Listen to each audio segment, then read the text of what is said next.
Altogether, I am the living bread that came down from heaven, says the Lord.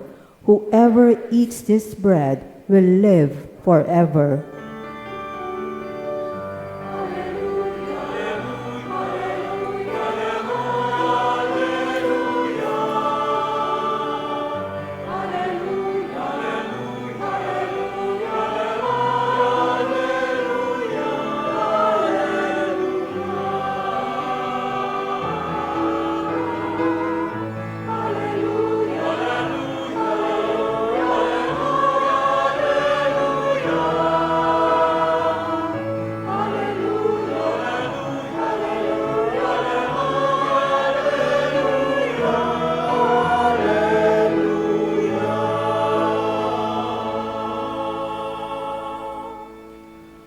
The Lord be with you. And with your spirit, A reading from the Holy Gospel according to John. glory to you, O Lord.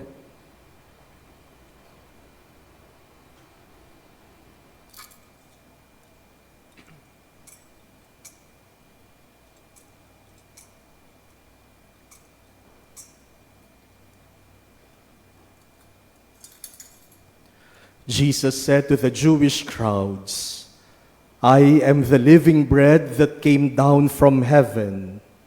Whoever eats this bread will live forever. And the bread that I will give is my flesh for the life of the world.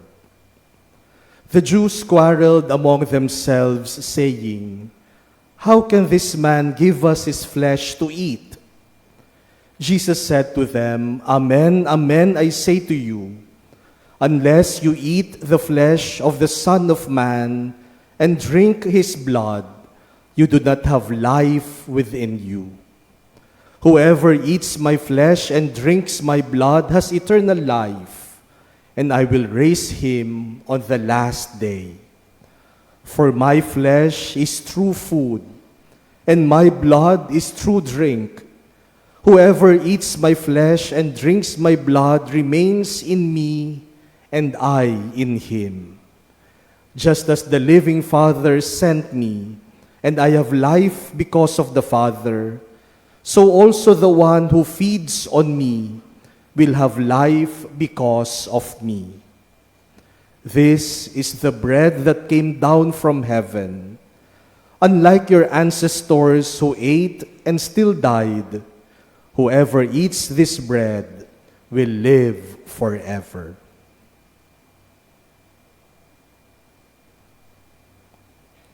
The Gospel of the Lord. Praise to you, Lord Jesus Christ.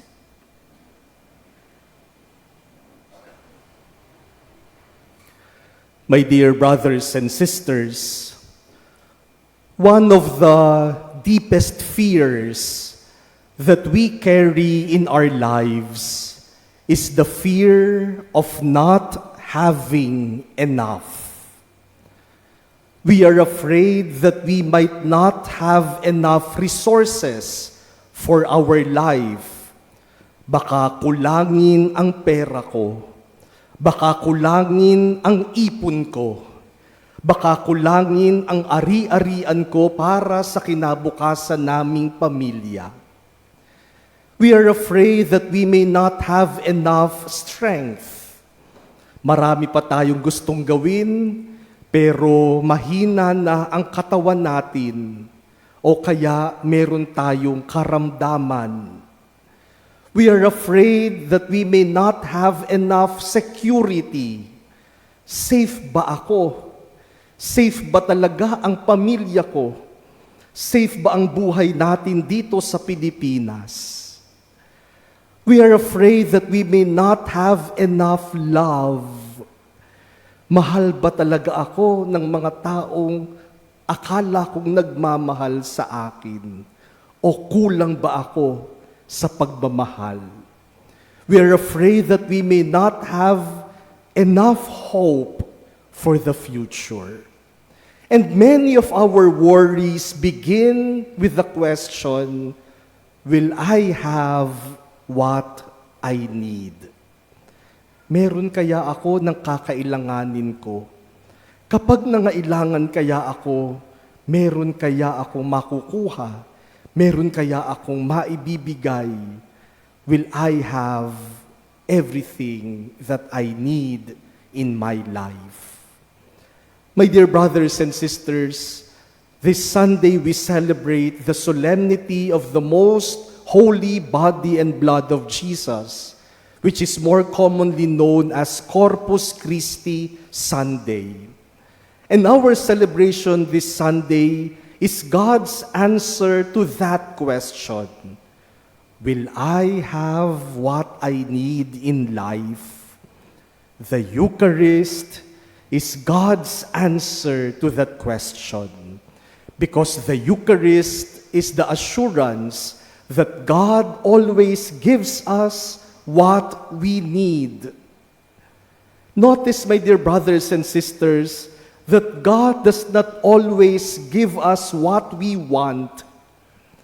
God always gives us what we need to live and to reach eternal life. Ang ibinibigay ng Diyos, hindi yung gusto lang natin. Ang binibigay ng Diyos, yung kailangan natin. Kaya kapag may mga bagay na hindi binibigay ang Diyos, baka kasi gusto mo lang. Hindi mo naman talaga kailangan. Pero kapag kailangan mo, bakit naman hindi ibibigay sa iyo ng Diyos? Lalong-lalo na kung makakatulong ito sa iyong pagiging mabuting tao at Kristiyano. God always gives us what we need. And this is what we see in our readings this Corpus Christi Sunday. In our first reading, Moses reminds the Israelites of their journey in the desert. And in the desert, life was difficult for the Israelites. There was no food. There was no certainty. They do not even know where they are going. There was no clear path for them.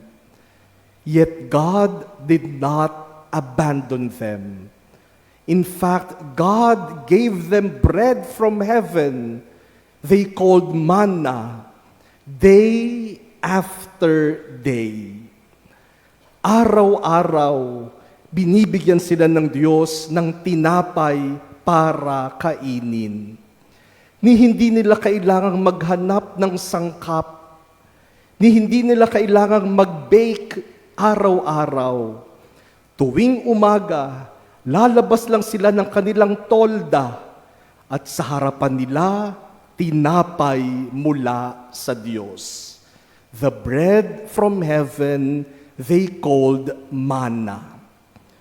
Of course, manna was not a luxury bread. It was not always what they wanted. Imagine, for almost 40 years, God was giving them manna every day. Siguro may mga araw na iniisip nila bago sila lumabas ng tolda, sana pandesal naman. O sana garlic bread naman. Sana croissant naman. But every day, God gives them manna. Because God knows that is what they need. In the gospel, Jesus brings this theme even further. Jesus tells us, I am the living bread that came down from heaven. He was not just referring to the manna in the Old Testament. Jesus is saying, I am the real bread that came down from heaven. And I am giving myself to you because I know you need me. Kailangan natin si Jesus. Kaya ibinibigay ni Jesus ang kanyang sarili sa atin bilang tinapay na ating makakain. We need Jesus because in Jesus we receive strength to carry our crosses and responsibilities in life. We need Jesus because in Jesus we receive forgiveness when we fail and commit sins. We need Jesus Because in Jesus, we receive courage when we are afraid. We are given hope when life is uncertain. We are given God's presence when we feel alone. God knows what we need. That is why He gives us Jesus, because Jesus is what all of us need. And so the Eucharist is God's way of saying, I know what you need, and I am giving it to you. I am giving myself to you. My dear brothers and sisters, on the solemnity of the most holy body and blood of Christ, we are assured that we have a God who always gives us what we truly need. And isn't that our prayer, especially when we pray the Lord's Prayer? There is one particular part of the Lord's Prayer that talks about bread. We say, give us this day our daily bread. Bigyan mo kami ngayon ng aming makakain araw-araw. Now, don't you find that interesting? We are asking God to give us today our daily bread. Why not tell God, give us this day our bread for the week? Why not ask God to give us bread for the whole month? Why not ask God to give us bread good for 1 year? Why only ask for bread for today? Give us this day our daily bread. My dear brothers and sisters, when we pray that part of the Lord's Prayer, give us this day our daily bread, it is a statement of deliberate trust. By asking God to give us what we need today, we acknowledge the ongoing providence of God for us. We do not need to stockpile His blessings. We do not need to worry about tomorrow, because God is a very good provider. What you need today, He gives you today. What you will need tomorrow, He will give you tomorrow. But my dear brothers and sisters, St. Paul in our second reading today asks, the bread that we break, is it not a participation in the body of Christ? By asking this, St. Paul reminds us that if God gives us what we need, then we are called to be instruments of God's providence for others.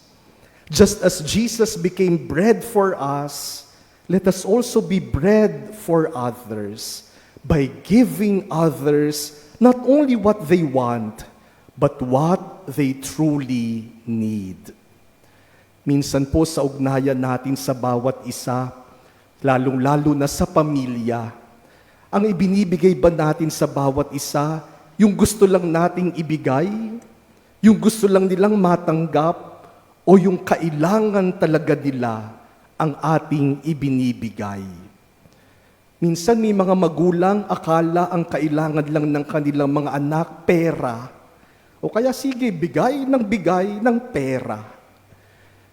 Kapag yung baby umiyak, sasabihin natin, o sige, bigyan mo ng cellphone para tumahimik. Yun ba talaga ang kailangan? May mga anak, ang akala sa kanilang mga magulang, ang kailangan lang, pera din. O kaya sige, bigyan mo na lang ng pera para masaya sila. My dear brothers and sisters, the Eucharist teaches us that love notices needs and responds to them. Look at other people and discover what they truly need and give it to them. That is Eucharistic spirituality. People do not need your money all the time. People do not need material things all the time. Often, what they need is your attention, your presence, your time, your patience, and your love. Yan ang kailangan, pero yan pa ang hindi natin naibibigay. People do not always need solutions to their problems. Often, they need people who are willing to listen and to assure them of presence. People do not always need what you can give. Often, people need you. My dear brothers and sisters, today, let us look at our lives and see the many moments that God has provided our needs. Yung mga pagkakataon na nakita natin kung paanong ibinibigay ng Diyos yung ating kailangan. Hindi tayo nagkukulang kasi ibinibigay ng Diyos araw-araw yung kinakailangan natin. And let us be thankful to God for His generosity and love. Let us also look at ourselves. Do we act in the same way? Are we generous like God that we give other people what they need? Do we notice the needs of others and do we respond to them? Or are we blind? Do we play blind to the needs of others? Parang walang nakikita at hindi marunong magbigay. Let us thank God for always giving us what we truly need. Hindi tayo kinukulang dahil palaging nagbibigay ang Diyos sa atin. I remember the story of a priest. Kinukwento niya sa amin. He was assigned to a rather poor parish community. And he was given the task of building a parish church for that community. Kaya nagsimula sila ng kanilang construction project. Kaya lang talagang struggling yung project kasi medyo mahirap yung community, walang masyadong donations, at hindi sila masyado nakakakuha ng donations mula sa ibang tao. Kaya one Saturday evening, tinitingnan daw niya ni Father yung finances, yung construction fund, at nakita niya, sabi niya sa sarili niya, in a few weeks, we will have to stop this project. Kasi wala nang pondo. Ubus na, mauubos na ang kanilang pondo. And that led him to prayer. Nagdasal daw talaga siya sa Diyos. Sabi daw niya sa Diyos, Lord, simbahan naman yung tinatayo namin. Bahay mo naman yung tinatayo namin. Bakit kami kinukulang? Bakit hindi ka magpadala ng mga taong magbibigay? Bakit mo kami pinababayaan? And there was doubt in his heart because they were already lacking funds. The following day, Sunday, he celebrated a morning mass with the community. And he was giving communion. Alam niyo po, pag nagbibigay kami ng communion, hindi naman po namin alam kung ilang host ang laman ng siborium, the container of the host. At hindi rin namin alam kung ilan yung pipila sa communion. More often than not, sobra yung host doon sa lalagyan. Mas marami yung host kaysa doon sa nag-communion. May mga pagkakataon na mas marami nagko-communion kaya kinukulang yung host. Kaya magpapalit kami ng siborium. Minsan, sakto. Yung host na sa lalagyan at yung pumipila. But that rarely happens. At that Mass he was celebrating, sakto yung laman ng kanyang siborium at yung pumila sa communion. Now that was not something spectacular for him Kasi nangyayari naman talaga, kahit na po sa akin dito, nangyayari yon. Now that same evening, Sunday evening, he celebrated another Mass with his community. Nagbibigay uli siya ng communion. At nung paubos na yung host dun sa kanyang ciborium, tiningnan niya kung ilan pa yung laman. May nakita siyang 5 hosts left in the ciborium. And then he checked the people in line para kung marami pa, hihingi pa siya ng panibagong lalagyan. But when he saw the people in line, 5 people, nung makita niya yon, tumulo na ang luha niya. At hindi lang siya basta umiyak, humagulgol talaga siya.